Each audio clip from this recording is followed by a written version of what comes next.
What is up, Buck? I'm Doug with Dini in the Garage, and today I'm showing you how to diagnose and replace a bad brake booster.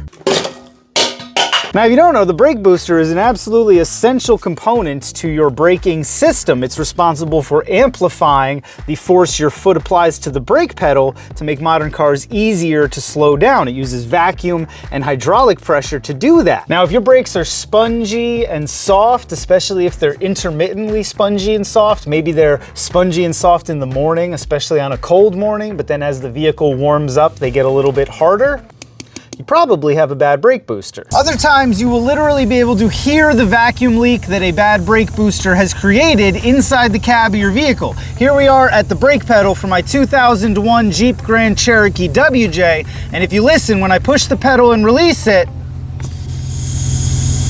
you hear that sucking sound? That's coming from right up here. And you can see the boot on my brake booster is actually broken, and you can hear the vacuum leak coming out of it. So I have a bad brake booster. I know that for a fact. The ripped boot, the vacuum leak, and the spongy brakes are a dead giveaway for me. We're gonna go ahead and replace it, and then I'm gonna cut open that bad brake booster at the end of the video. But first, I want to show you the process for accessing and replacing one of these brake boosters. It's not hard, but it is essential if you want your vehicle to stop. Hi, my name is Tessa, and today these are the tools we are going to be using. A D13 socket, some extensions, and a pick or screwdriver. It's an easy job, don't worry. So the executive producer gave you the tools you're going to need to do this on a Jeep Grand Cherokee WJ, but it's going to be the same for just about every vehicle. The first thing you need to do is get some stuff out of the way. It's most likely going to be your airbox. Definitely on one of these Grand Cherokees, get your airbox out of the way, and then your first two bolts are right there and right there. The very first thing you want to do is remove the master cylinder from the booster. Do this before you disconnect anything inside the vehicle.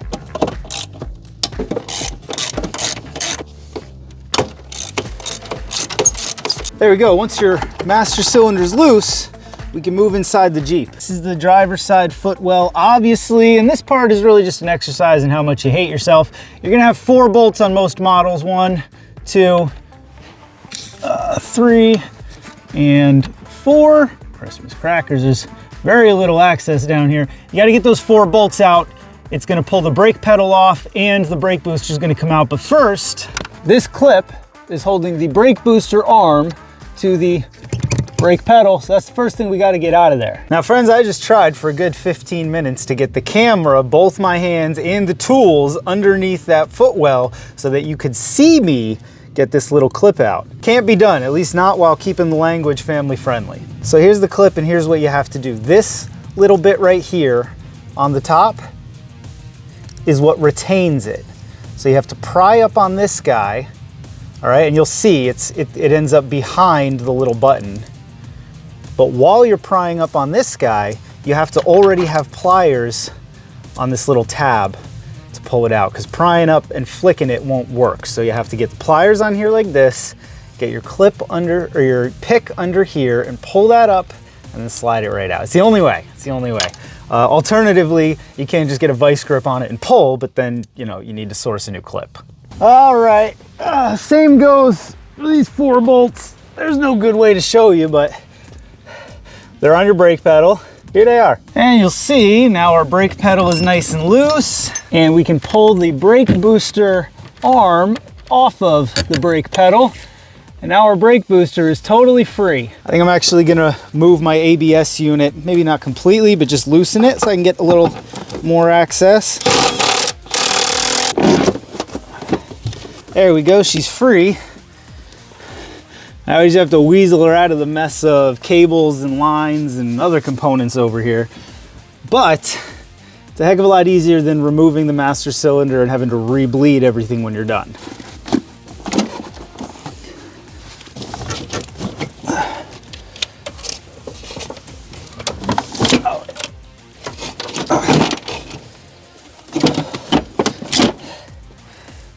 There we go. The offending unit.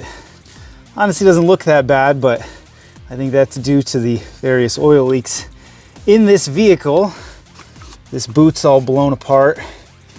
And after we get the new one in, we're gonna cut this thing apart, see exactly what they look like inside, and what might have gone wrong with mine. As with most things, installation is the opposite of removal. Refit our master.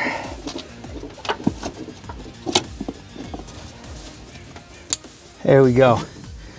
Now I like to bolt the master up before you bolt it on inside.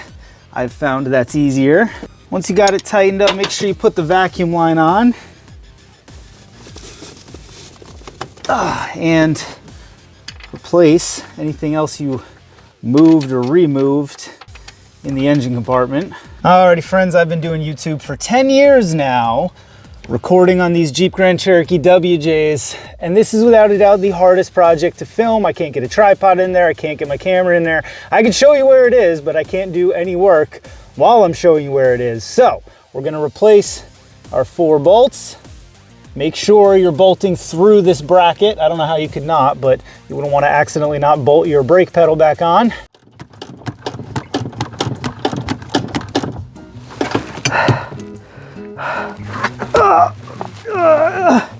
Alternatively, you can hire someone to do this. I would think less of you as a man, and you would probably think less of you as a man, but you could hire someone to do this.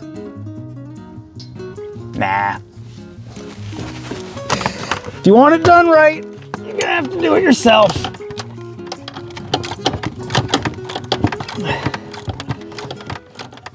Every once in a while I record a video for you guys, and by the end of it I wonder if I should have just done the work and not recorded it, because I'm not even sure you're gonna be able to see anything in this video. But the long and the short of it is that's how you replace a brake booster. It's not particularly difficult. You take all the hardware off it, you pull it out of the Jeep, and then you put a new one in and replace all the hardware. You don't have to bleed the brakes if you're not actually removing any brake lines or anything. Yeah. Should we go cut up that other one, see what's inside a brake booster? I know we gotta test the brakes, but they're fine. We'll do that at the end.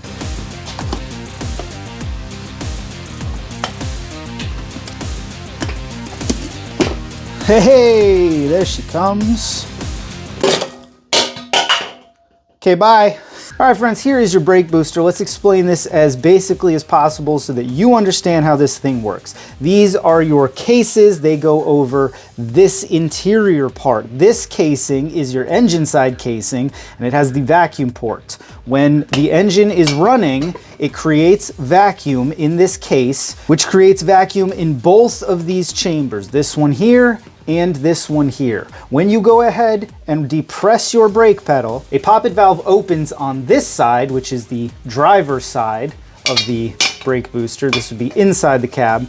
And what it does is it lets atmospheric pressure into this side of the brake booster. So now on the engine side or the brake side, you have vacuum, negative pressure, and on this side you have atmospheric pressure, making it easier to depress the pedal. That vacuum is what creates the power brake and makes your brakes easier to press down. That way you're not just wrestling against the hydraulic pressure moving through the brake lines. Does that make any sense to anybody? If you need a simpler way of explaining it, your brake booster creates negative pressure in the system, making it easier to depress the pedal and put full force on your brake pads. And if you still don't get it, just Google somebody else's explanation. All right, our brake booster is installed. It looks good. We understand how brake boosters work. Now let's get in and make sure that this junkyard one we just put in works. Oh, she feels good, nice and tight. Oh yeah. My brakes are a little spongy because they need some attention, but that is 10 out of 10 better, and most importantly, doesn't sound like I'm smuggling snakes under my seat anymore. 10 out of 10, I love it. Alrighty friends, that's all there is to it. We are all now experts on brake boosters, specifically in a Jeep Grand Cherokee WJ, though this is gonna be the same for most cars. Brake boosters are relatively ubiquitous. They all are kind of put in the same way. It's master cylinder, brake booster, firewall, brake pedal. But if you do have any questions, either specifically on brake boosters, diagnosing one, replacing one, or on the brake system in a Jeep Grand Cherokee WJ, by all means, leave me a comment down there in the squawk boxes. If you like the video, that's common sense. Subscribe to the channel if you want to see more content like this. And speaking of channels, I have 2 other ones. If you like what I do here and you also like small engine content, I have Doug V Carburetor, which I will link in the corner at the end of the video and down below, and I will do the same thing for the Dugmore. If you're interested in history and fact videos, go check out the Dugmore. Outside of that, I'd love for you to leave me a comment down there in the squawk boxes if you are a WJ owner and you are having an issue or something you've been wondering on.